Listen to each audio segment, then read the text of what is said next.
రాజేంద్రనగర్ నియోజకవర్గ BRS incharge Karthik Reddy నేతృత్వంలో నియోజకవర్గానికి చెందిన కాంగ్రెస్ పార్టీ సీనియర్ నాయకులు మల్యాద్రి నాయుడు, భాస్కర్ గౌడ్, షేక్ ఆరిఫ్, వెంకటేష్ తో పాటు 350 మంది నాయకులు కార్యకర్తలు బీఆర్ఎస్ వర్కింగ్ ప్రెసిడెంట్ కేటీఆర్ సమక్షంలో తెలంగాణ భవన్లో గులాబీ కండువా కప్పుకున్నారు.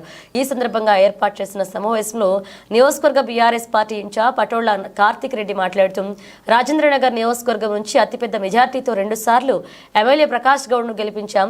ఎవరూ సొంత శక్తితో గెలిచిన వారే కాదు, కేసీఆర్ వంటి శక్తి వెనుకాల ఉండకపోతే కేవలం వార్డు మెంబర్గా కూడా వారు గెలవకపోతుండే. నియోజకవర్గ ప్రజలకు ఏం చెప్పి పార్టీ మారారో ఎమ్మెల్యే ప్రకాష్ గౌడ్ ఇప్పటికీ స్పష్టంగా ప్రజలకు చెప్పలేదన్నారు.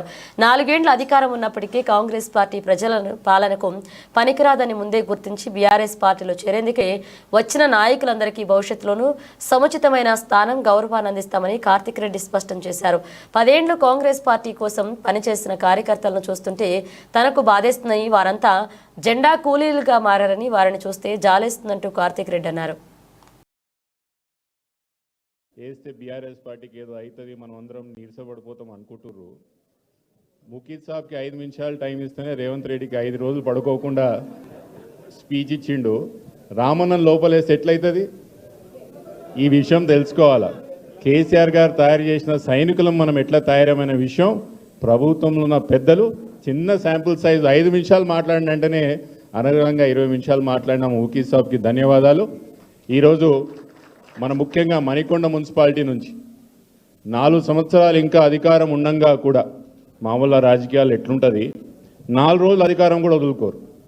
4 రోజులు అధికారం ఉందంటే చూద్దాం మన ఎలక్షన్ రోజుకి వస్తాంలే పార్టీలు అని అనుకున్న ఈ కాలంలో 4 సంవత్సరాలు ఇంకా అధికారం ఉండంగా కూడా ఈ కాంగ్రెస్ పార్టీ ప్రభుత్వం, కాంగ్రెస్ పార్టీ పరిపాలన తెలంగాణకు, రంగారెడ్డి జిల్లాకు, ముఖ్యంగా రాయన్నరికి అసలు పనికిరాదు. కార్తీక్ బాబుతో పాటు మీ అందరికీ కూడా మీరు వేదిక మీదన, వేదిక ముందున్న మా కుటుంబ సభ్యులందరికీ, పత్రికా మీడియా సభ్యులకి, మా మహిళా సోదరిమణులకి అందరు కూడా నమస్కారాలు తెలియజేసుకుంటూ, చాలా సంతోషం ఈరోజు పార్టీలోకి ఎవరైతే వచ్చున్నారో వారందరూ కూడా మనస్ఫూర్తిగా స్వాగతం పలుకుతూ ఉన్నాం.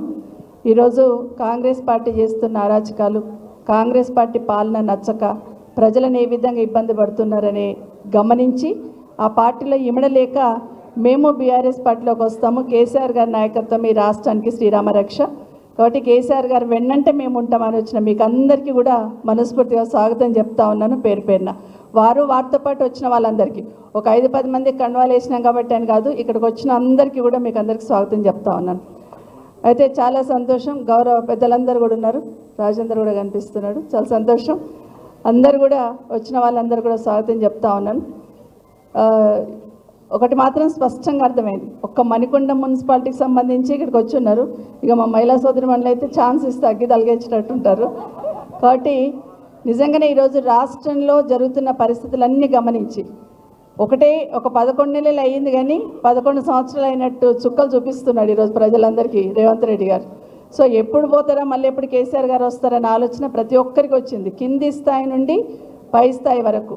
ఒక వ్యవసాయ కూలి నుండి మొదలు పెట్టుకుంటే ఒక వ్యాపారవేత్త వరకు కూడా ఏంటి రాష్ట్రంలో పాలన కేసీఆర్ గారు ఉన్నప్పుడు ఎట్లుండే, ఎట్లా ఉందని ఆలోచన ప్రతి ఒక్కరికి కలిగింది. అదే अमेरिका से आए थे, उन्होंने कहा कि मैं 10 साल के बाद आया हूँ, मैं नर्सिंग की जाकर देखने के बाद मुझे ऐसा दिख रहा है अमेरिका से भी आगे बढ़ रहा है, तो हैदराबाद था, तेलंगाना स्टेट है. इसलिए मेरे भाइयों बहनों, ये लोग धोखेबाज है कांग्रेस वाले, हमको एक जगह रहने नहीं देते, आपस में लड़ाते हैं. देखिए तेलंगाना बनने के बाद कितने फिसादात हो रहे हैं, हर जगह हिंदू मुस्लिम फीलिंग फैल रहे हैं. और केसीआर साहब ने दौरे हुकूमत में अमन का, भाईचारे का पैगाम दिया है. इसलिए मैं तमाम मेरे बहनों भाइयों, आज खास तौर से जो मेरे पार्टी में मेरे भाई ज्वाइन किए, मैं सबका वेलकम करता हूं. और एक ही बात कहता हूं, आपकी कोई पार्टी है वो बीआरएस पार्टी है, आपके कोई लीडर है वो केसीआर साहब है, आपके कोई लीडर है वो केटीआर साहब है. इनके हाथ मजबूत कीजिए, इंशाल्लाह बहुत जल्द बहुत बड़ा इनकलाब आने वाला है. ये झूठ है, हमेशा हुकूमत नहीं कर सकते झूठ बोल. అన్ని చోట్ల కూడా విస్తరించింది. నా విజ్ఞప్తి, నా ప్రార్థన మీతో ఒకటే, ఇవాళ కేసీఆర్ గారు అంటే ఒక వ్యక్తి కాదు, టీఆర్ఎస్ అంటే ఒక సామాన్య శక్తి కాదు. కొంతమంది కలలు కంటున్నారు, పిచ్చి కలలు కంటా ఉన్నారు.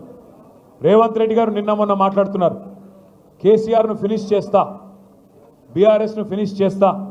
నేను రేవంత్ రెడ్డికి ఒకటే చెప్తా ఉన్నా, కేసీఆర్ను ఫినిష్ చేస్తా అని చెప్పి నీలాగా 24 ఏళ్లలో చాలామంది ప్రగల్భాలు పలికినారు, పిచ్చి ప్రేలాపనలు చేసినారు. ఇవాళ ఒక్కసారి చరిత్రలోకి తిరిగి తొంగి చూడు.